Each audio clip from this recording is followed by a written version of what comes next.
And welcome. That's how you hit the drum, Mr. Lopez. You gotta learn how to do that. Welcome, everybody, to In the Circle Live, powered by 643 here exclusively on the In the Circle YouTube channel. My name is Victor Anderson. Eric Lopez is nowhere to be found right now. Actually, he's finishing recording the latest episode of the 1012 podcast. So Eric will be coming on through in just a few moments. Thank you so much for everybody who will be coming on through with us tonight on our Facebook page, on our YouTube channel. This is just a little warm up for what will be really cranking out our live content on our YouTube channel as the road to Oklahoma City begins once again, starting a week from next Sunday. Selection Sunday coming up, folks, just around the corner.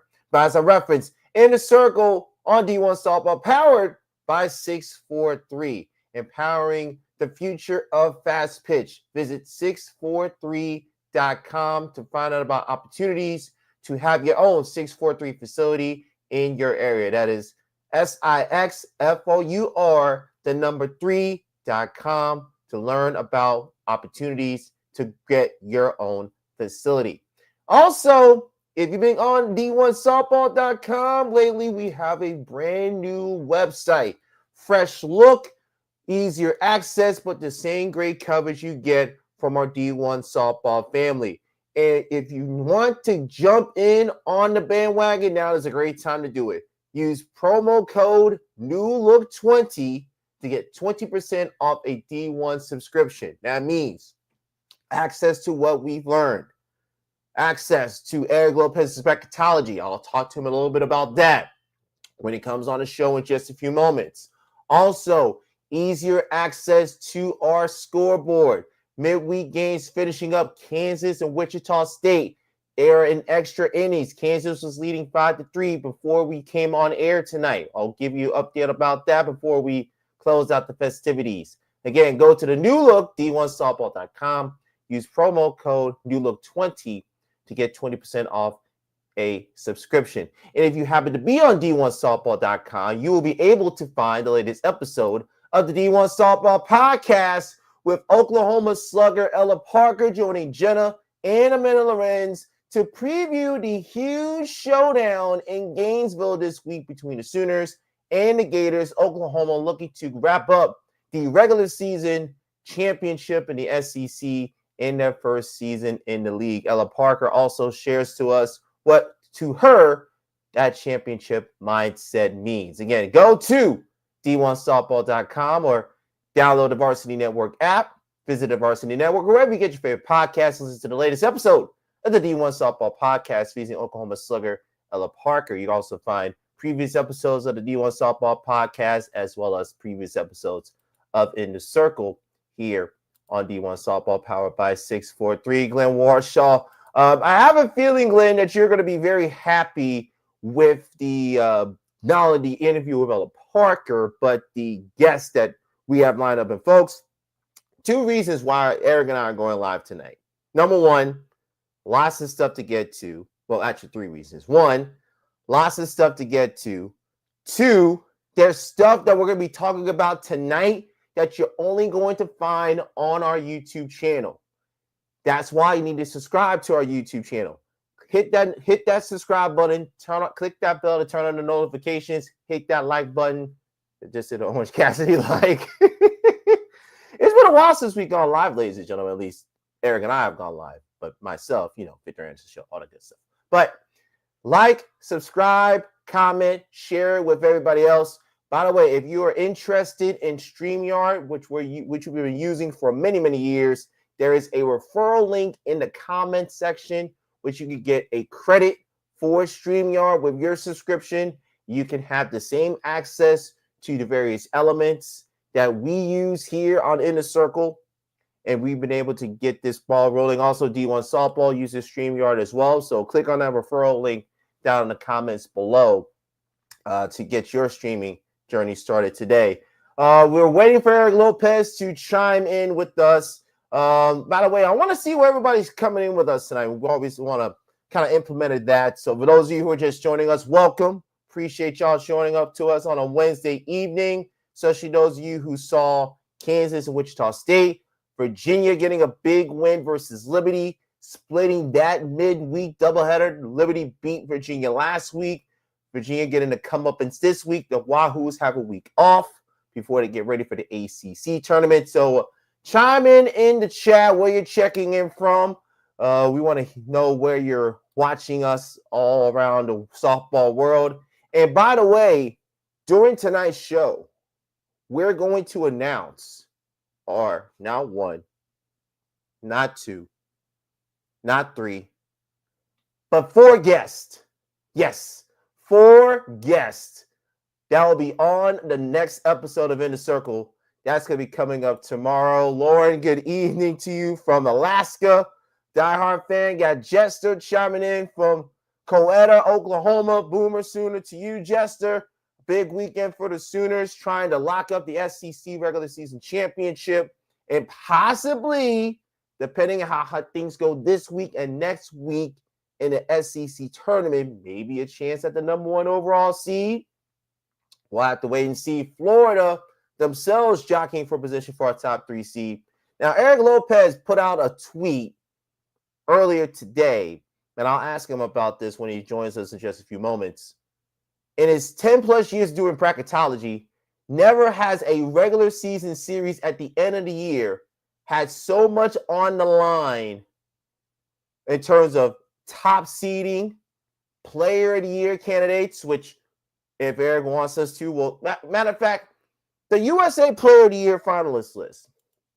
Top 25 came out today.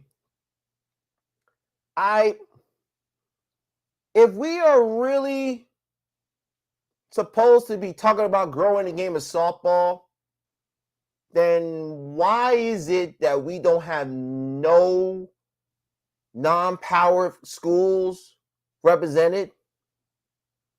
Why is a player like Allison Benning, who is probably outside of Jordy Ball and Najee Kennedy, the best two-way player in the sport, not on this top 25 finalist list?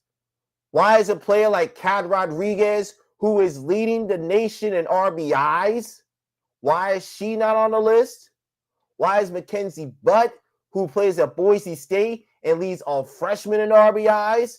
And if you look at her numbers compared to some of those top 25 finalists, you will see that her numbers measure up pretty well.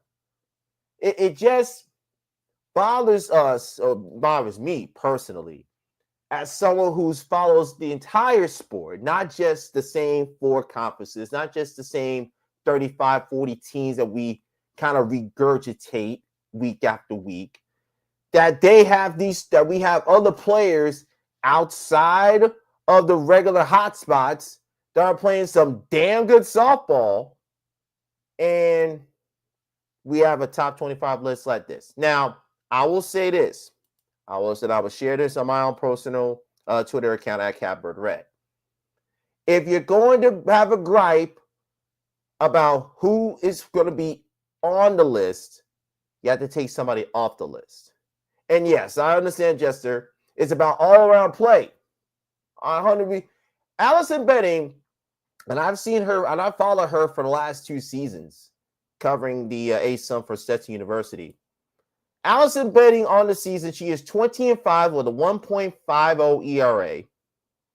She's hitting over 400, 18 home runs, 46 RBIs. She's walked 61 times.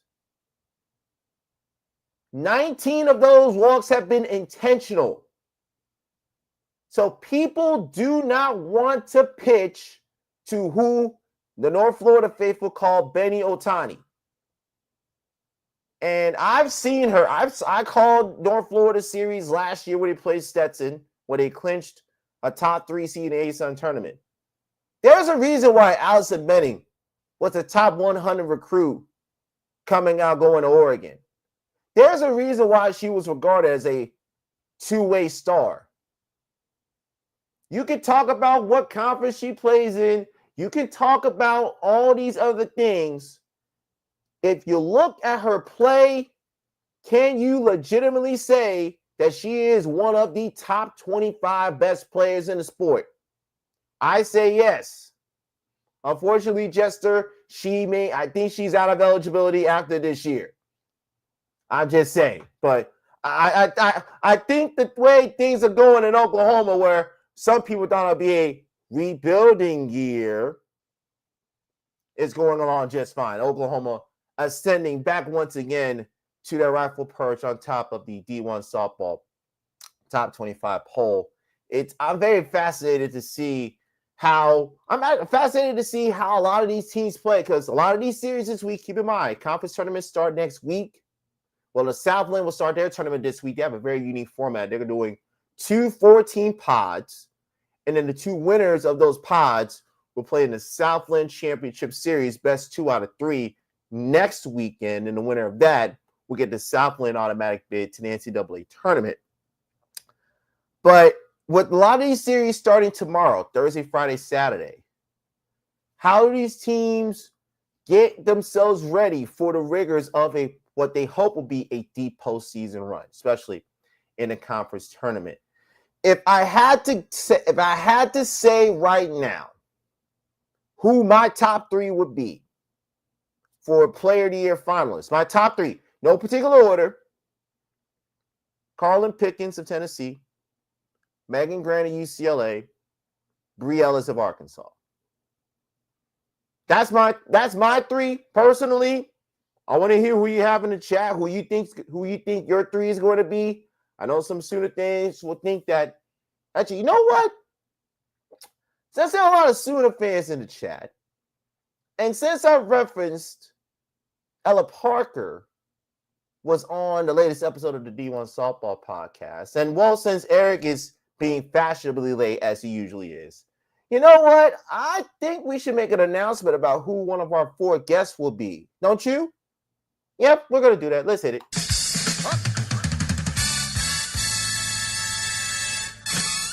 And no, I did not time that because Eric just so happened to be joining me. He'll be joining me in just a moment. But yes, we are going to be having one of the top 25, actually 2 of the top 25 finalists joining us on a podcast tomorrow. But I'll share all that later. Now, making his grand entrance, no, you're not going to get any music, is our very own Eric Lopez, just finishing up the latest episode of the 10-12 podcast. Mr. Lopez, good evening to you, sir. What's going on?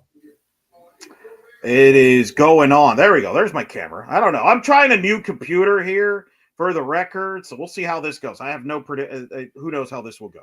Okay, you trying a new computer with a week left to go before the postseason is the equivalent of a head coach having a successful lineup deciding to tweak the lineup before the conference tournament starts. That's why we're doing it now. It's a bold strategy, Cotton. Let's see if it pays off for you. I'd rather do it now than when I'm out of town next week. So better now, because I have options. So all right, whatever. Are you still all fired up about this USA softball? No, I've already said my piece. I don't want to go any further about that. Fair. All right. Well, y'all can follow me on my social media at CapBirdRed. You heard my thoughts about the whole situation. But Mr. Lopez, I was kind of teasing the folks who are joining us here this evening that we will be having 2 of the top 25 finalists on our podcast tomorrow. Would you like to share with those folks who will be blessing us on the podcasting airwaves tomorrow, sir, wherever you get their favorite podcast? All right, we're gonna have Cassidy Pickering of Oklahoma will be our guest. One of our 3. We got a lot of guests. We got 4 guests on the podcast, folks. Which is why we're going to do the Power 4 in 1 segment here shortly, as well as fit in some bracketology talk in there, in between, kind of little mixture of recipes there that we're going to do. But Cassidy Pickering, Oklahoma's leading hitter, will be on the podcast. Make sure you check out the podcast on that. Plus, if you're on the YouTube channel of the podcast, we'll also have Sierra Sacco and Raylan Chief. In fact, that YouTube interview will air on YouTube following this show. Ooh. That's what we do here. We have content, folks. And we're also going to be joined by one of the best pitchers in the mid-majors that you need to know if you don't know. That was good. And Peja Gould from Chattanooga. So it's a great show. We'll have that on the podcast. So there will be a regular podcast but it's such a big show with guests that's why we're going to do our Power 4-1 live here, because also games are starting tomorrow. So on Thursday. So we understand that from that standpoint there, that deal. But that's our podcast. It's gonna be a fun show. But we got a fun next 50 minutes or so. So let's get to. We got to go, Vic. Where are we going? We're going here. Well, let's see. So Eric, since you gave me the favor of starting a couple weeks ago, I will repay the favor to you and let you go first. Now, for those of you who have not been following our segment, and we're doing it live for the first time, we pick one series from each of the Power 4 conferences, and then we pick another series from the other conferences in the sport. And it's essentially a snake order. So Eric will go first, and then I will have the next two selections. So, Mr. Lopez, you have the floor, sir, with your first pick, although I have a very good feeling I likely know where that pick is going to lead us. Well, let's start with, I think, with the headliner non-SEC series. And that's going to be in Blacksburg in the ACC conference. Florida State, Virginia Tech, marquee series of the weekend. That's not an SEC series. And there's a lot at stake here for Florida State, trying to wrap up the ACC regular season title, trying to improve their resume to be possibly a top 4 ACC national seed, which is where I have them at the current moment. For Virginia Tech, trying to chase down a piece of the ACC title, but even more important, trying to improve their resume to try to make a case here to host. I have them right now outside looking in from a hosting standpoint. It's one of the biggest regular season series in Blacksburg. Our very own Jenna Becerra will be covering that series from Blacksburg this weekend. Make sure you follow D1 Softball and follow her. That's a monster series, Victor, in the ACC. Yeah. I cannot wait to see it. I like Florida State to win this series, but I think it's going to be wild. FSU, I'm a little worried about their defense. It's got to clean it up a little bit. You don't want to give teams like Virginia Tech extra outs. FSU dropped the game on Sunday at Louisville, had to hold on Friday for a 10-9 game. It would not shock me if one of these games turns into like a 10-7, 12-8. That's been like the story in the ACC, which arguably maybe has the most prolific offenses conference, really, of the 4 major conferences, power conferences anyway. So I'm fascinated. I'm fascinated to see how FSU matches up their pitching staff against Virginia Tech's offense. Can't wait to see it and follow it. I will go, though, with FSU to win 2 out of 3. And by the way, Eric, a matchup of 3 of the 12 golden ticket recipients, as Michaela Edenfield earlier tonight was the recipient of the final golden ticket for the AUSL. So with you going to that series, trying to think here, where can I go with the ACC? Do I go here? Because the thing is with these conferences, ladies and gentlemen, it's a lot of strategy involved, especially since I have the next 2 picks. Well, this is live. We can't edit the we can't edit. So by default, I will pivot and go Cal versus Syracuse. Because Cal right now, and I will ask you this right up front, Cal, I presume, is one of your last 4 in, first 4 out in your bracketology. And not yet. But if you lose to Syracuse, you could be. Yeah, I would do that because they got a game for Virginia Tech. They salvaged the game against Virginia Tech, and they salvaged the game against Stanford that kept a little bit of a buffer there for Cal. But that being said, I wouldn't take, you might want to take care of Syracuse. Yeah, Syracuse is a very sneaky offense. And remember, Syracuse started to play some of the best softball around this time last year. It cost them having an ACC tournament. That being said, I'm going to take Cal. I think Cal sweeps this series, and I'll be perfectly honest with you, Eric. If Cal wants to avoid being on that bubble, a sweep is mandatory. Yeah, in my humble opinion. Other notes, by the way, a quick note. We'll move to the next conference. Louisville is at Pitt. Louisville with that win at FSU still kind of breathing as far as on the bubble. Got to sweep Pitt though. Got to make sure you make the ACC tournament, and then you got to sweep Pitt. Maybe win a game or 2. They might sneak into the chicken coop there to the tournament because it's a soft bubble. So that's a notable series, the Holly April Bowl there. Stanford's at BC. Stanford cannot host, but certainly can make a good statement there at BC. All right, you pick the conference. All right, so let's go down to the Big 12. Now, the Big 12, It's going to be for Texas Tech for me, Texas Tech versus BYU. Texas Tech has already clinched the Big 12 regular season championship. They're playing for seeding purposes, trying to make sure to get a chance to host. BYU trying to play their way in the field of 64. If BYU wins a game or even takes the series versus Texas Tech, I think, in my opinion, that locks up a bid for the Cougars.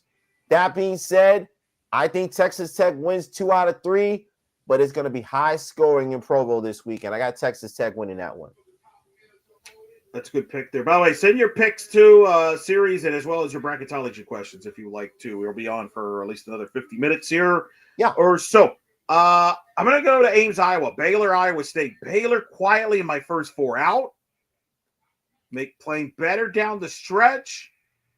51 on the RPI, where let's say they win the series against Iowa State or sweep. They're going to have a pretty decent seed in the Big 12 tournament, win a game or two.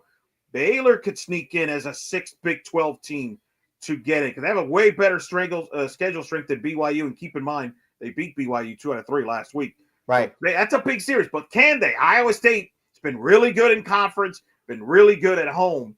I'm intrigued to see how this series plays out. Iowa State, though, took a loss to Iowa, took a loss to Utah in the finale that just plummeted their RPI. So they're out of the mix from it at large, looks like. BYU, their non-conference schedule strength hurts them a lot. To your point, they need to win the Texas Tech series to have some momentum there. Iowa State seems like a spoiler.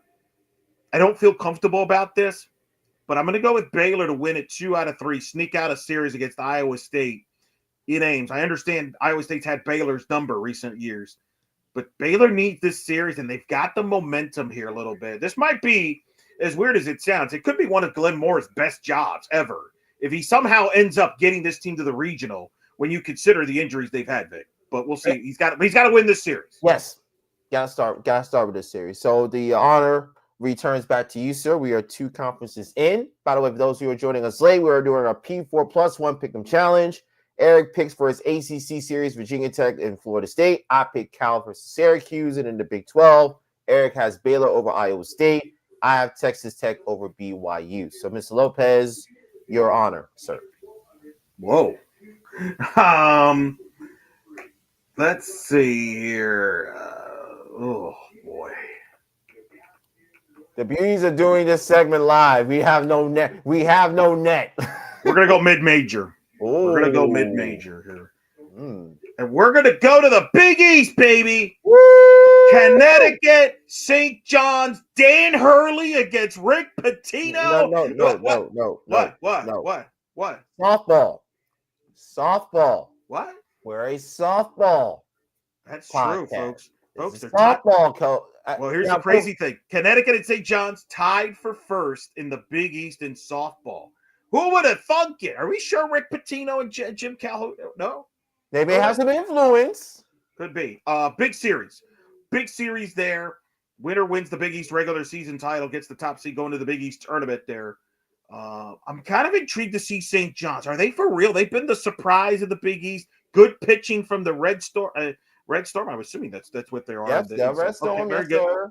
Going against Connecticut, who's trying to win another regular season title. Remember, they won it a couple of years ago, went back-to-backs. It could be the 3rd and 4th for regular season title for Laura Valentino and the Huskies. I'm going to go with the Huskies. I think they get some payback and some help for the basketball team that got beat up by the men's team in St. John's there. I'm going to go UConn to win the series against St. John's, 2 out of 3.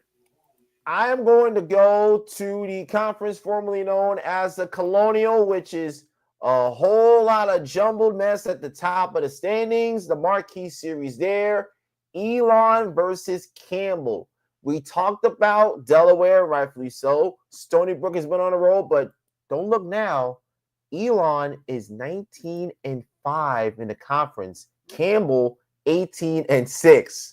So this will go a long way to determining who potentially could win the Colonial regular season championship, because as of right now, Campbell leads the conference 18-6.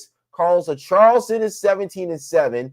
Delaware is 20-4, and you got Elon right. Yeah, Delaware is on top. Yeah, Delaware is the one that's on top. Then you got Elon right behind them at 19-5.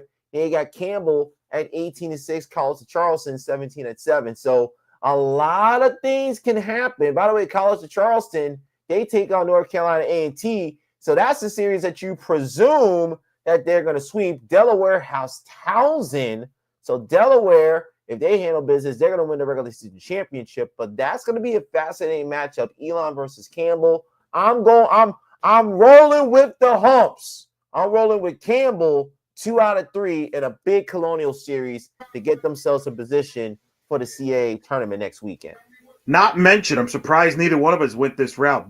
Sunbelt Series, Monroe hosting Texas State. Sunbelt Championship could be on the line there in the regular season. A wacky Sunbelt. Possible Coach of the Year on us as well. Monty Fincher doing a great job. Doing a great job. Molly Fichtner's doing a fantastic job, by the way. By the way, congrats to us. By the way, I hope everybody appreciates me. I gave up an opportunity to go to see the Panthers and the Lightning tonight, just to hang out with Vic and all of you. And the Panthers have, of course, just advanced to the second round of the playoffs. Oh, really? Beating the Lightning. So so that means we get to play this?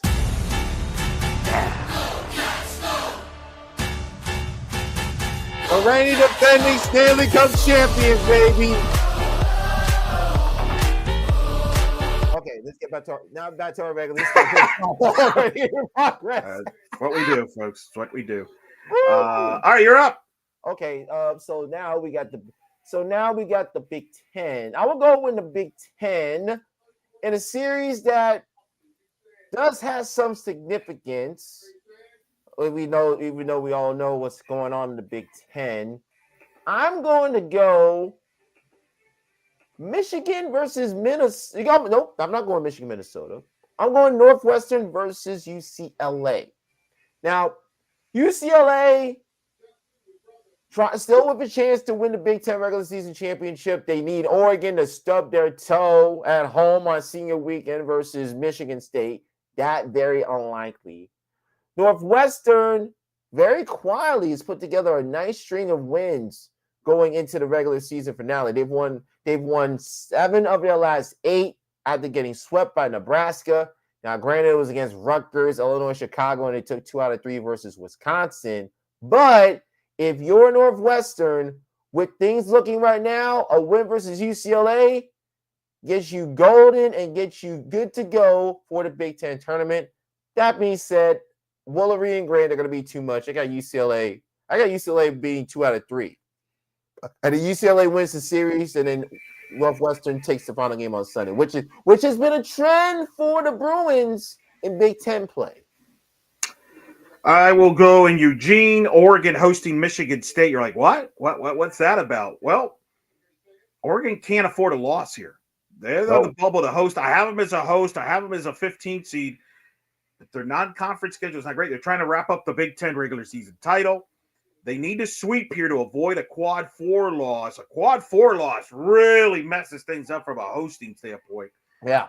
Plus, it might, make things a little uncomfortable since we've got plans for an Oregon guest on their next episode of the podcast. So that would probably mess that up. So go Ducks, go! But yeah, no, in all seriousness, this is a big series. They have to sweep, wrap up the Big Ten title because of that non-conference schedule strength. You don't want to have bumps on the road here. You could get caught. Let's say, Victor, I'll give you this scenario.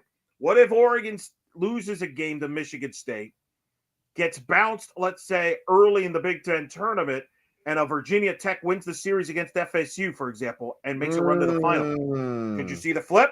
You could see that, right? Totally. Or if Oklahoma State makes a run, goes to the Big 12. So that's why I'm saying this is a must sweep for Oregon against Michigan State. I think they will. I think they're too fast. They're too athletic for Michigan State. The fastest team in the country, Oregon. Unbelievable speed they have. I will take the Ducks to sweep. All right, so now that leaves us. I'm so happy this is the last weekend. We actually have to pick a weekend of games in the Big Ten. Because boy, God. We will pick the Big Ten tournament at some point down the road. But anyway, go ahead. But that leaves your option to you, sir, in the SEC. And say we have our choices in the SEC. It's like you're going to the best buffet in town, and they have all the hits. Your choice. Do you want the roast beef? Do you want the fried chicken?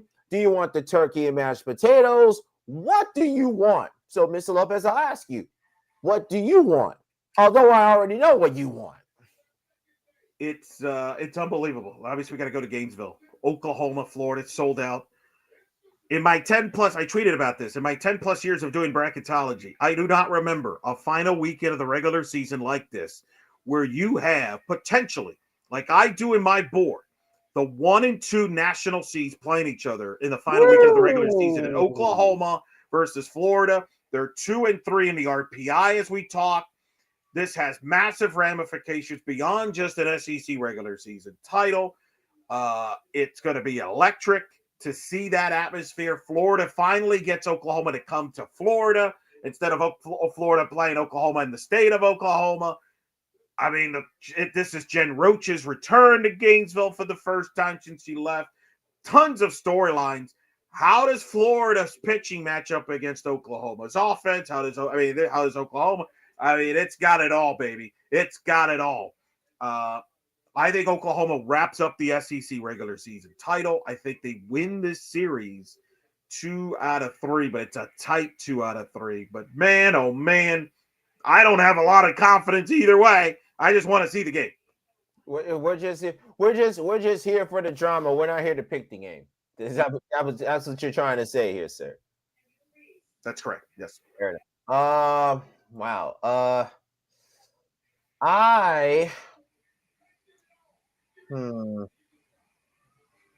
mean, but the thing is, like I told you, it's the thing about these games is that there's no wrong pick.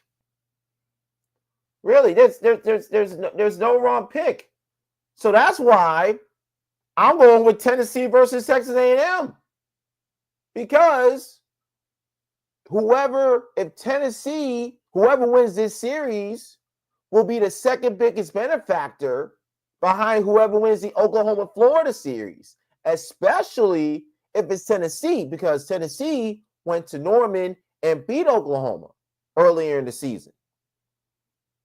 Texas A&M, they're trying to find themselves saying, hey, if we beat Tennessee and we go on a run, we win the SEC tournament, why don't we throw our name in the hat to be the number one seed in the postseason?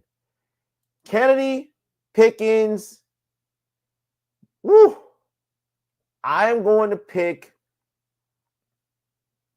Tennessee. 3 close games. I got Tennessee winning 2 out of 3. I think to your point, by the way, the number 1 seed's wide open, regardless of what happens this weekend. I know there's a lot of people asking me, how can I have Oklahoma with their non-conference schedule being as bad as it is and all that? The reason is they have 10 top 10 wins. That's going to, I think, could offset that a little bit. But, listen, Texas A&M, you mentioned. A&M is in the mix for the 1 seed. Florida is in the mix for the 1 seed.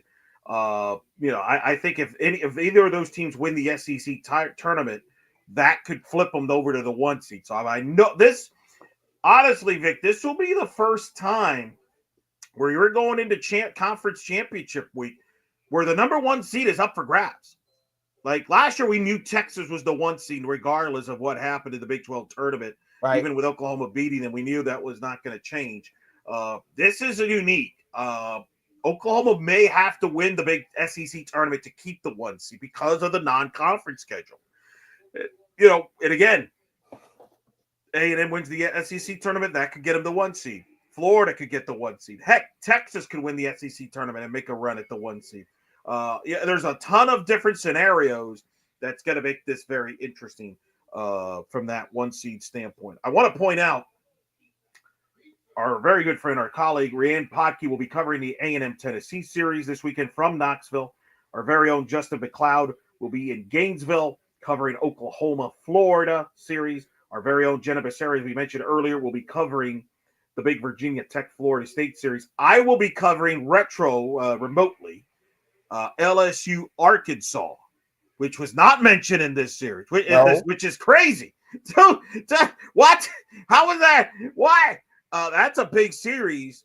LSU with that series win with Florida, let's say they go into Arkansas, win that series, they might get themselves back into the top 8 national seed. So that's a big series. And Arkansas trying to build momentum to move up higher in the seeding. That's a massive series.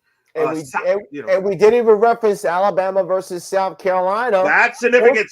South Carolina hosting implications for both. No doubt, South Carolina may need to win that series to stay in the top 8 conversation. That loss to Auburn was a killer for them a little bit. They could be on the outside. Here's one thing I will mention to people, SEC fans. Contrary to reports, not every SEC team can win the SEC tournament. No, they're all 14 out of 15 are going to lose a game at least in the SEC tournament. I'm going to go bold on that prediction. That's a bold strat. That's a bold prediction, Cotton. And I got another prediction. Yes. There's about 10. There's not every SEC team can be in the top 8. Nope. So there's 8. There's 8 spots, and I don't think they're going to get all 8. So there's going to be a process of elimination. So every win and loss is magnified, not just starting this weekend and into the SEC tournament. And that's why I'm saying LSU, Arkansas is big. Tennessee, that's a big series. If you're right, that could propel them to staying into that top 8. But let's say they lose to A&M, they could be on the bubble of the top 8. That's how crazy things are in the SEC, which is going to be an insane weekend to play out. Missouri in a must, I believe, has to sweep Georgia and then win the SEC tournament. Actually, it doesn't matter. They got to win the SEC tournament. Yep. Just to have a shot. They're not going to make it otherwise. Yeah. Don't even waste your breath. I told you last week about Missouri's situation. They couldn't get the job done, so now they need to sweep this weekend and win the whole SEC. Now, could Missouri pull off a run like that? They could. They got a lot of talent. Hasn't come together. We shall see. But I remember, Eric, I told you at the beginning of the year, I didn't think all 15 teams of the SEC was going to make it. I feel very very good about that prediction now. It's going to be 14 for sure on that. So that's our Power 4 in one segment picks. By the way, am I up? I'm up on that. You have not mentioned who's up in the standings. You've been up since the opening week. There you go. You are the Cleveland Cavaliers of this segment, and easy. Come on. You jumped on me early, and I'm not. I don't know why we have to take shots at our beloved Heat on that. I mean, that was. Hey, at least I didn't roll over and quit like they did. Okay. Well, I didn't. It's just rough, brutal. Can't believe it. Last weekend of the regular season. I know. That's going to be wild on that one, and those are some of the marquee series there. Make sure you check out Bracketology. All right, Vic, you got. Give me your questions you're curious about here. As we're about a week. We had Kurt McGuffin on. Yes. On Monday's episode of the podcast. Really strongly encourage everybody to listen to that. Selection Sunday is about 10 days away. Yes. What questions you got? Okay, Ms. Lopez, who are your 15 and 16 seeds as of right now, and what teams are jockeying for those positions to host? I have Oregon at 15. I have Texas Tech at 16. And then you got Virginia Tech and Oklahoma State chasing them in the 17, 18 slots. I think that's where we're at right now as far as the last hosting spots. Certainly that could be debatable. Laura, not happy with your picks of the Tennessee A&M pick. She wanted me to pick A&M. She wanted me to pick true, Lauren? Is that true? She said make the right choice, and when I said Tennessee, she was. When you're listening from Alaska, you want people to justify your viewership. And I did not. Yeah. So if you didn't make the right choice, does that mean you're about to get a Braun Breaker spear in your future? I'm making because there was another guy that didn't make the right choice evidently and got speared a million times in half by Braun Breaker. So you might want to watch your back. Well, you do have wise man tendencies at times, so I don't know. Lauren might know connections. Hey, look here. Hey, as long as she doesn't ask you for a favor, I'm good. As long as that doesn't happen, I feel confident that I'm going to be all right. I'm going to be all right. But yeah, no, I have Oregon. I have Oregon 15, but I just played out the scenarios. They're not a lock. Even though some people might think they're a lock because they're in the top 10 in the polls and all that, I'm telling you, that can be a little shaky. Same with Texas Tech. Got to keep winning. Their schedule is backloaded. Got to keep winning. You have a slip up or two, you could get caught. So I think that's something to watch. beyond that, I have Alabama at 14. Unless Alabama just kind of craters here at the end, they're going to probably host. So I think there's probably 2 spots left. I know some people are trying to make the case that Duke could be in some trouble because they've had some questionable losses. I don't buy it. They have the number 1 non-conference schedule in the country, 17 top 50 wins. They got to get healthy. Now, they could drop in the seed lines if they don't have a good ACC tournament, but I think they're going to host. I think Clemson's going to host. I think the ACC is good for at least 3 host spots. I think the Big 12 will probably end up with 2 spots. I think the Big 10, if Oregon takes care of business, will be a 2 host spot, and then the rest will be the SEC. Yep. But you never know. I mean, you never know. If a Mississippi school comes out, we've seen this before that last few years, right? Utah a couple of years ago wins the Pac-12, gets the host. Ole Miss, back to 2017, Missouri, the year you covered the SEC tournament in Gainesville, got to the final, if I'm not mistaken. Got to the final against Arkansas and propelled them to host. Correct. So keep that in mind as well. That could change very quickly, and that's why I'm saying if you're Oregon and Texas Tech, take care of you got to, because you just don't know what could come from behind. So last 4 in, first 4 out. Because it feels to me, Eric, that this year, and you can correct me, the bubble is a lot softer.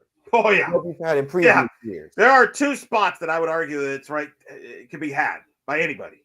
If you get hot this week, it could be yours. Really?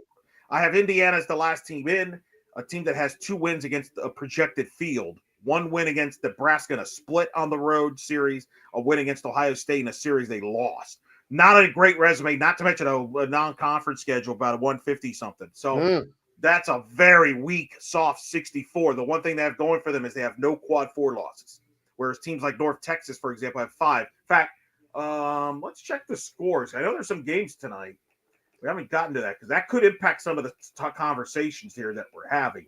But I have Indiana 64. I have Coastal Carolina 63, who's been dropping. They got 5 quad 4 losses. Come on, Chance. We want to see our girl Delaney Keith, previous guest on the podcast. We want to see the beach chickens in the field of 64. Well, they need to have a good Sun Belt tournament, or they could be bounced as well there. So I would say that is a story to watch very closely there. Some scores, by the way, of note: North Texas, I mentioned, lost to Oklahoma State tonight, 6-1. That was a significant game on the bubble. North Texas, boy, you could have used that, maybe get another marquee quad 1 game to go along that Texas Tech win that you have. That would have been huge for your bubble. I have North Texas at 65. You scared me with that screenshot because I've had some computer issues in the previous recordings with doing that where my screen goes dark because it turns out it's my microphone that's an issue right now. So I had to go to my backup micro. How's the backup microphone sounding? Oh, nice. It's sounding wonderful. Let's hope we have the same. I'll probably end up taking this one to my trip next week. But so I would say Coastal Carolina is my 63.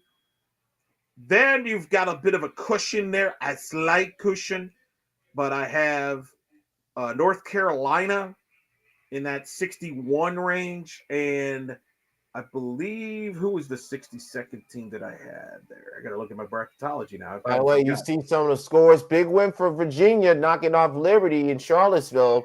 They get payback there. Liberty had won at home against Virginia, so they end up splitting there in that midweek there. And then Kansas knocks off Wichita. Kansas all of a sudden starting to be a fascinating little team going on over there in Lawrence.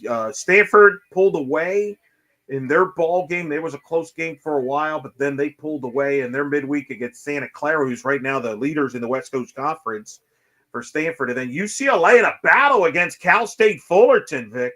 Fullerton red hot on top of the Big West. Right now it's 3-1 UCLA with the lead on that one. Bruins can't really afford to lose much there either from that standpoint. So they got to be very, very careful with that situation. So those are some of the final midweek regular season of the year. What? I can't believe it, but it's true.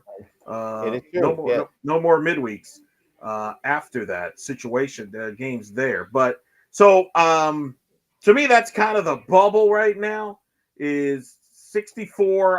I have the team that is formerly known as Indiana. 63 is Coastal Carolina. I have North Carolina at 62, actually. That's who I had at 62. And I think I have South Florida at 61. Georgia Tech is another one that's right in that cusp as well, but they're not playing this weekend. So, and Eric, how much does that hurt Georgia Tech having that bye week before the ACC tournament? Now, Virginia has the bye, but they played Liberty. They beat them tonight. But we know Virginia's safely in the field. But Georgia Tech not having a chance to get a few more wins to kind of buffer up their record before the ACC tournament at Chestnut Hill next weekend. How much will that hurt Coach Eileen Morales and company, knowing that they're going to likely have to go on a deep run if they want to be on the right side of the bubble?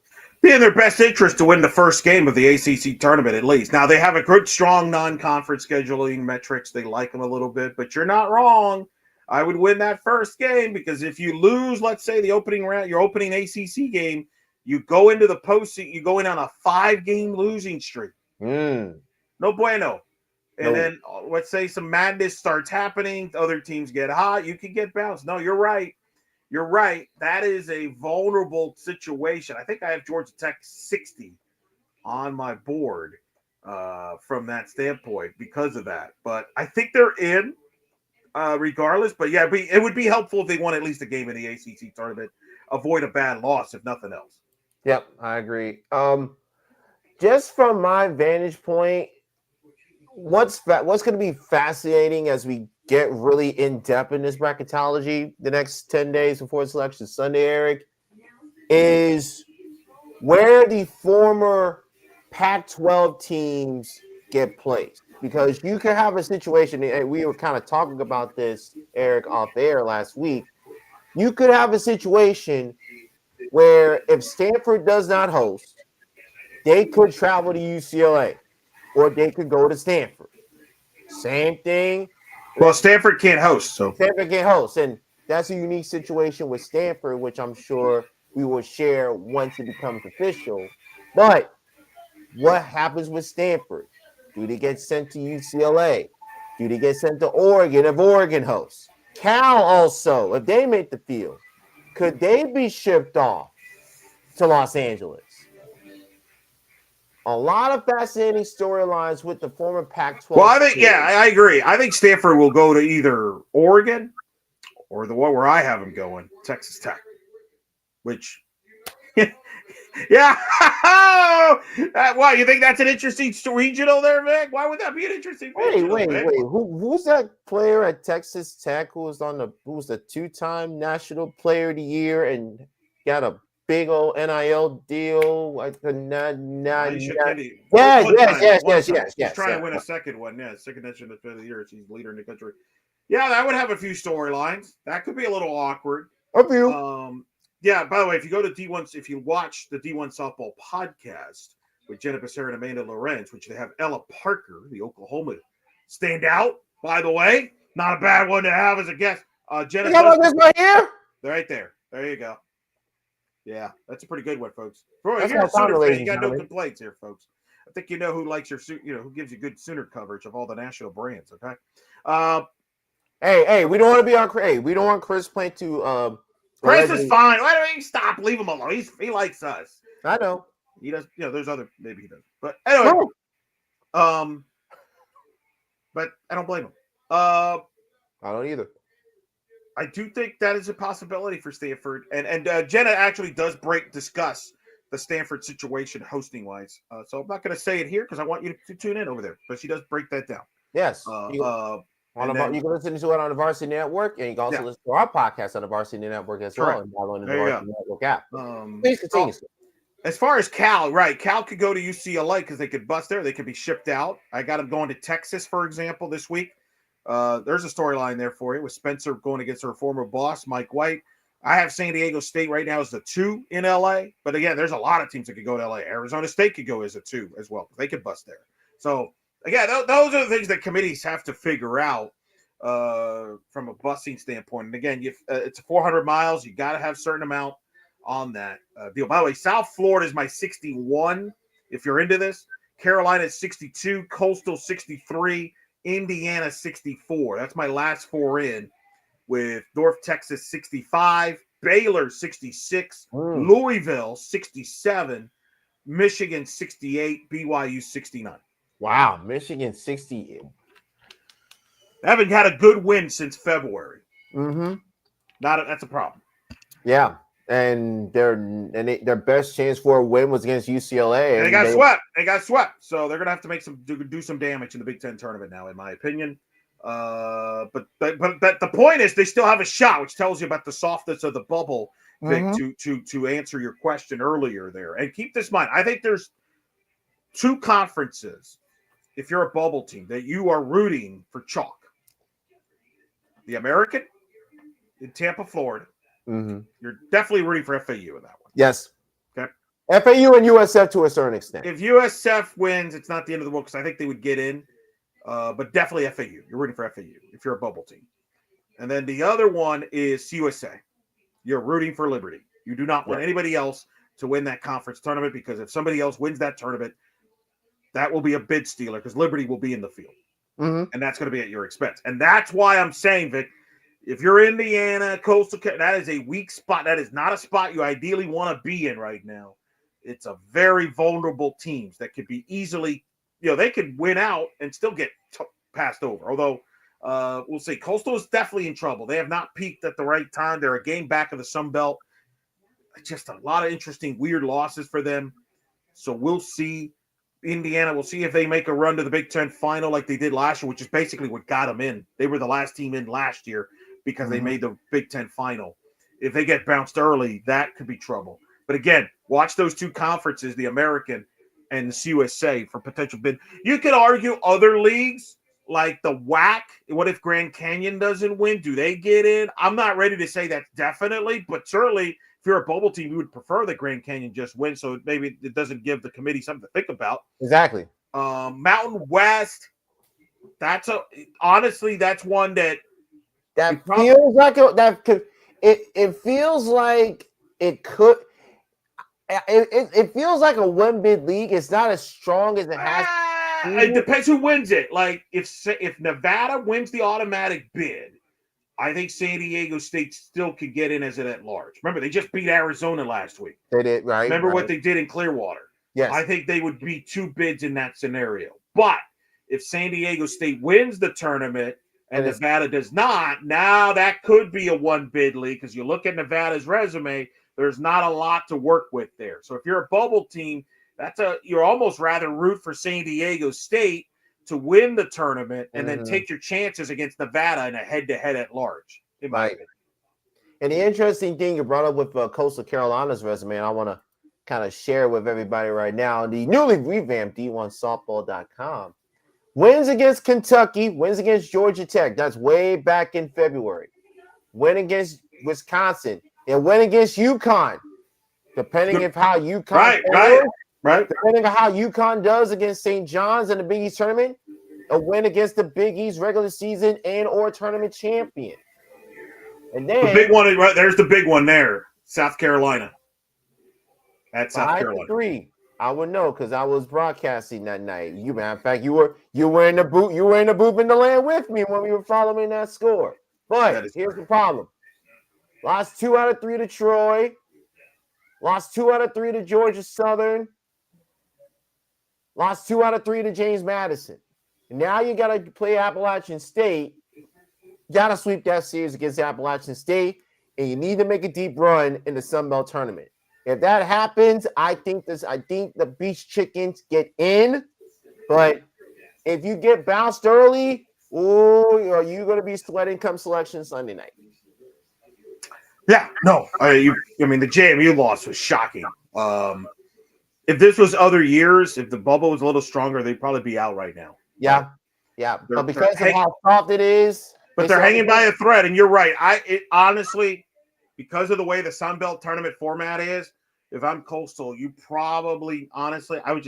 got to win the tournament. I don't know. Don't take your chances. Maybe if you get to the final, that might be enough. Even then still. It depends on what else happens elsewhere. That's the problem. So, and definitely don't get bounced earlier than that. No. If you get bounced earlier than that, that might be all she wrote. Mm-hmm. So Those are some it's vulnerable. And Indiana's in the same boat. And even North Carolina, as great of a year as they've had, that non-conference schedule strength. I know you're upset about Cat Rodriguez not making the top 25 National Player of the Year finalist. I agree with you. I think Cat Rodriguez should be one of the top 25 finalists. My guess would be what kept her out is that schedule strength, and probably because I know how some of that works. They base it on how you do against top 75 RPI teams or something like that. Stuff like that. Don't quote me on that.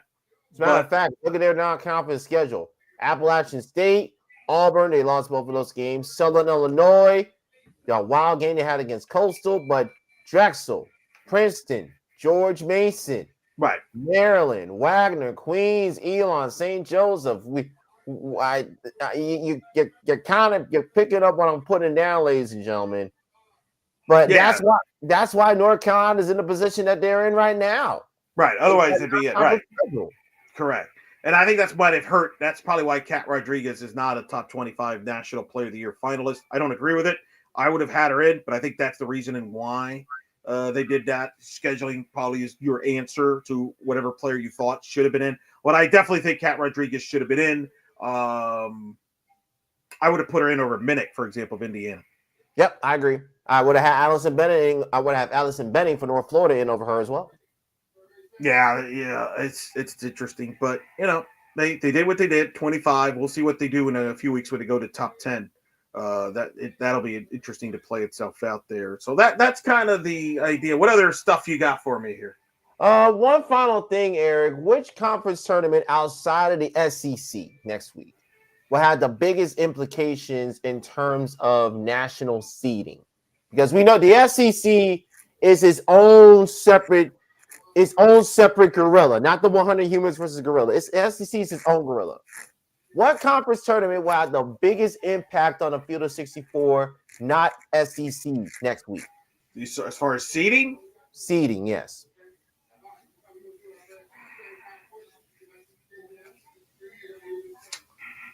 Probably ACC.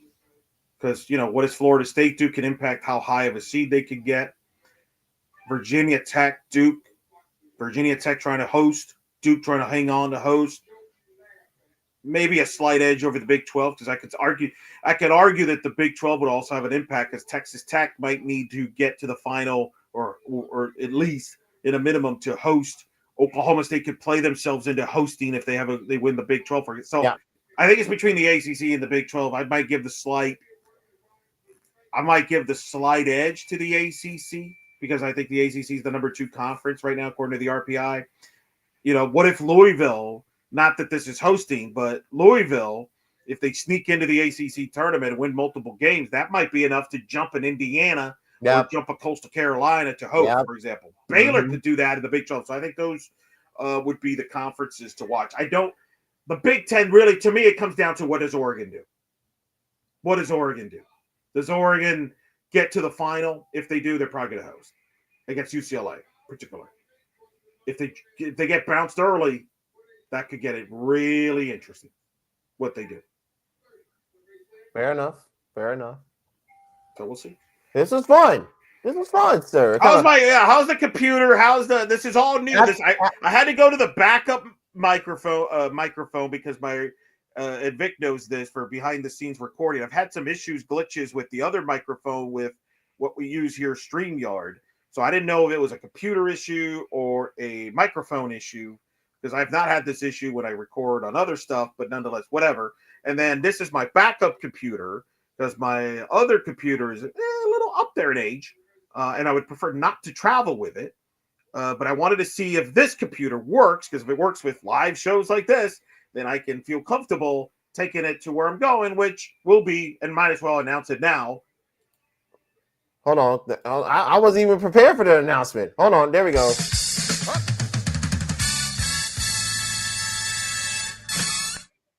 I will be in Oklahoma City next week for the Big 12 championships. We'll have a regular podcast Monday. Obviously, we'll have one tomorrow. We'll have one on Monday. Then we're going to do some live shows from Oklahoma City. Vic, I hope you got all your sleep in, because that's over. What's that? It's over.